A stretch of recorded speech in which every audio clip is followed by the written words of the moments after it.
reality of the world today is shocking me every morning I open my eyes. Why there is so much anger, hate, confusion, headbutting, and power struggles in the world right now. I miss the old world. The world with one warm sun, expected weather patterns, bright breezy summers.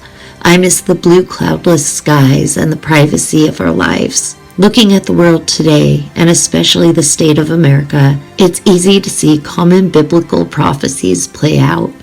Earthquakes, volcanoes, floods, devastation, animals dying, paranormal and UFO activity picking up, and mass delusions. And being one who is able to see all of this happening, it's the reason that we must stand united and together, because we're awake for a reason. So let's share our stories and share our struggles, and hopefully this will lead to our being able to share our wins in this world. You are loved even when you are feeling that you're not. Story 1, WS. I write this just in case other subscribers contact you about the same period of time. Around the last week of May, the first week of June 2017, I experienced all sorts of weird things. Things went missing and I had time accelerate like jump forward. But the strangest was my DVD HDD recorder, which I've used daily for the past 4 years or so.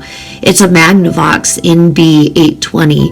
I love this machine, and recording programs a couple of times a week has always performed flawlessly. Well, I went to watch one of my programs that I recorded, and it wasn't my program. I looked at the timer and it was way off, so I checked the timer settings in the setup mode. The clock had jumped 2 hours ahead, and the year jumped to 2046. Then, about 2 weeks after, my recorder reverted to working like new, and it continues to perform perfectly. Real eyes, real lies, real lies. WS. Story 2, AG. Hi, I'm a new subscriber, and I just wanted to thank you for your videos and share a story of my own. My name is Anthony, and back in the 90s and early 2000s, I was experiencing a lot of synchronicities, like the 1111 and seeing the word grace and doves all over the place. I would turn on the TV and see a dove, or turn on the radio and the Prince song is playing, When Doves Cry, or open a book and there's the word dove. One day I was at the grocery store and I was in the pasta section and I noticed some pasta. It was called Anthony's and its logo was a little dove to the right of the Anthony sign. So of course I had to buy a pack, and I cut out the logo because I thought it was really neat how I was seeing all these doves and here's a dove right next to my name. Well, flash forward to last week. I was at the grocery store and I looked at the Anthony's pasta, and I see the logo isn't a dove, but a little chef hat. I researched the company online and I look at old images on Google and can't find the Anthony logo with the dove anywhere. For me, this was my one Mandela effect that I knew was 100% true. I bought that pasta because of the dove, and now I'm finding out that the logo, the one that they've always had, was a little hat. So this is one for me that tells me that something strange really is going on. I asked a couple of people at work that were older than me to see if they remembered anything about Anthony's pasta having a small dove next to its logo. That's my story on how I came to the conclusion that the Mandela effect is absolutely real and not just Photoshop and bad memories. I look forward to seeing more of your videos. AG. Story 3, TP. I will no longer refer to the changes as anything other than a quantum effect. Back in 1996, I found out that Nelson Mandela was still alive, and it floored me. I clearly remember his funeral. It was a major international event that sparked massive positive change. I was a huge follower of his and had studied Africa most of my life. After his death, his wife Winnie overwhelmingly won an election and brought peace to much of the continent.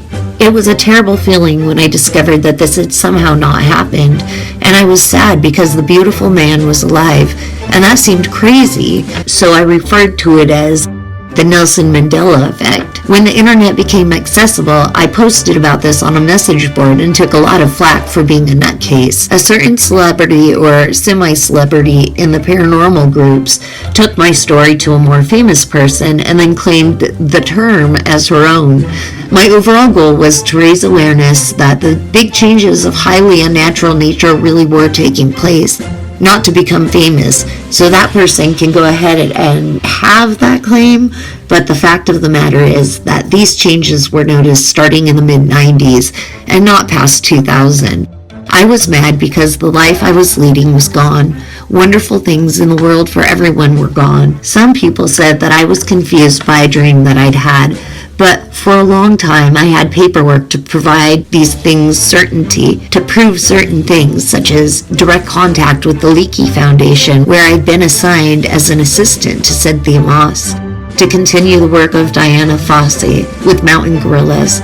Miss Moss now is famous for her research of African elephants, having never worked with primates.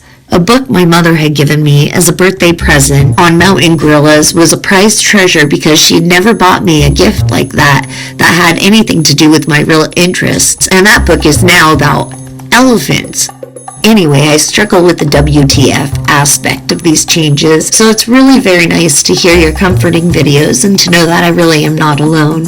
Blessings to you, TP. In a world where we all feel so segregated from each other, where we're seeing differences instead of similarities, it's so easy to feel alone. But in sharing your stories, we're able to understand at a deeper level that we are here, we are spread out, we are awake, and we are not alone.